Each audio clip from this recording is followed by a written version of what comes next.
So this week's Torah portion is disturbing. It's about an uprising that goes really, really poorly. And it put me in mind of so many things.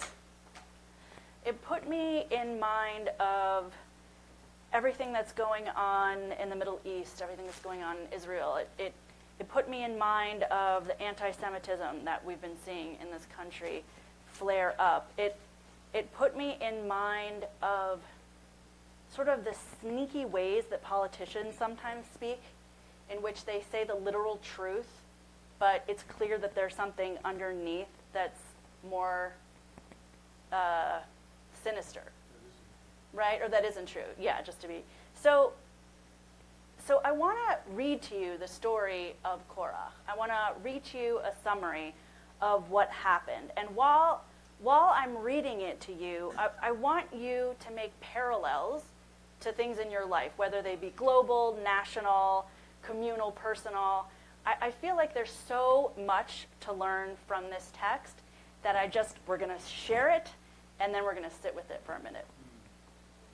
So Korah, the great-grandson of Levi, along with Datan, Abiram, and On, descendants of Reuben, and 250 elected leaders of the community, organize a rebellion against Moses and Aaron.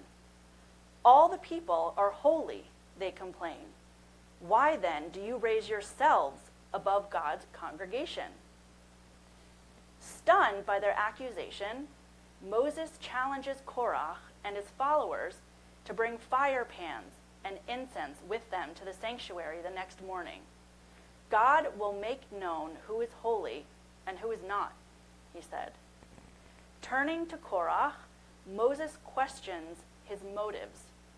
You have been given special duties in the sanctuary and opportunities for leadership.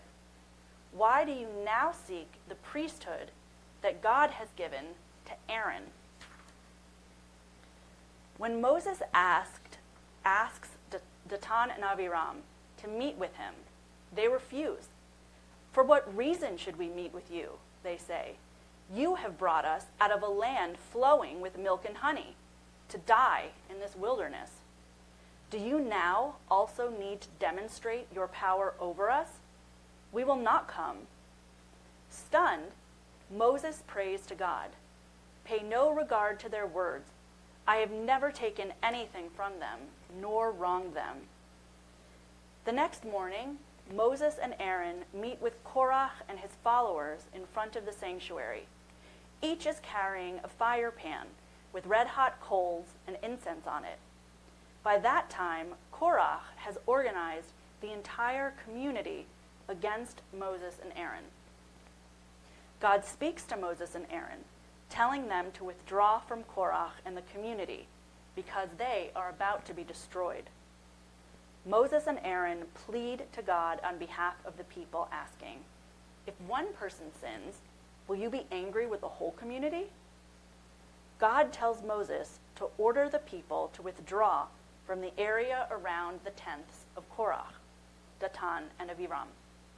Then, as the people look on, Moses announces, if these people die by a natural death, it will mean that I have not been designated by God to lead you.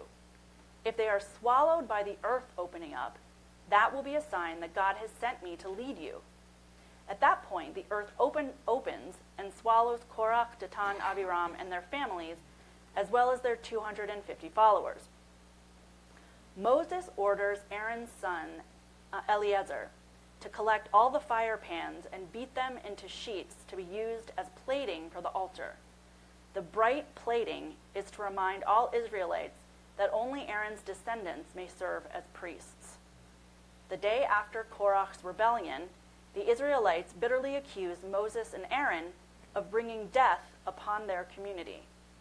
Hearing the accusation, God tells Moses and Aaron, remove yourself from this community that I may annihilate them in an instant.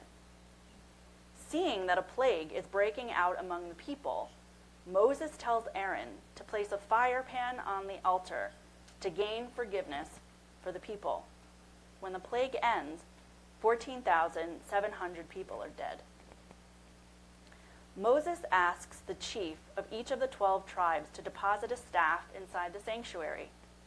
Each chief is to write his name on his own staff.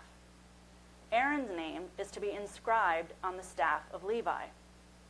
The next day, upon entering the sanctuary, Moses notices that Aaron's staff has sprouted blossoms and almonds.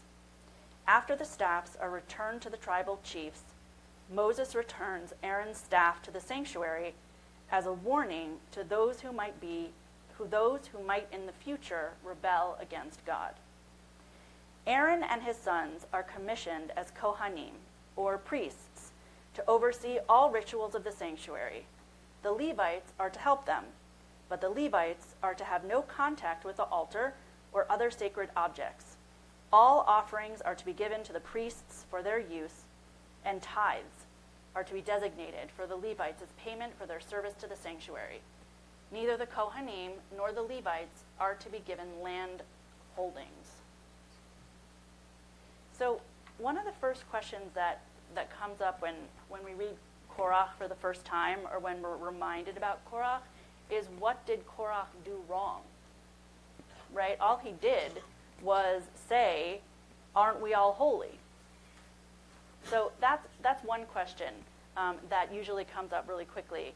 And another one is, how do we know if we, in today's day and age, how do we know, is that me? Who's buzzing? Okay, well, I'll definitely point you out later. Sorry, I got distracted. All right, well, we'll stick to the first question. So the first question is, what did they do wrong? Go ahead, Cohen.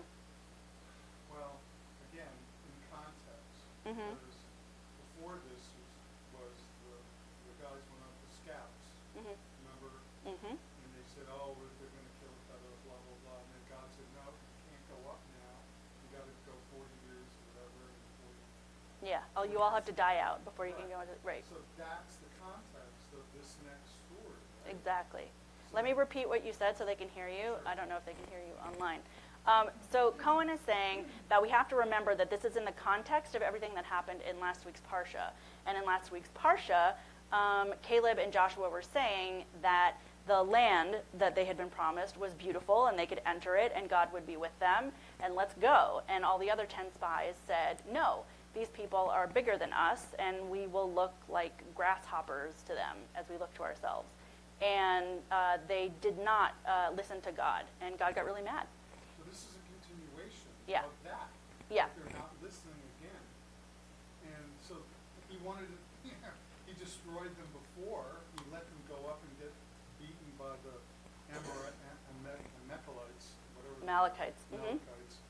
And so, this is just a continuation of that same theme in my mind, is that all of a sudden the Levi, who was like, one of the heads, the leaders, saying, hey, wait a second, we're all, this is wrong, blah, blah. Again, it's the same, to me, it's just the same continuation. Right. That's how the rabbis see it. They see it as a continuation of the previous story and a continuation of the disregard for God's word and God's word through Moses.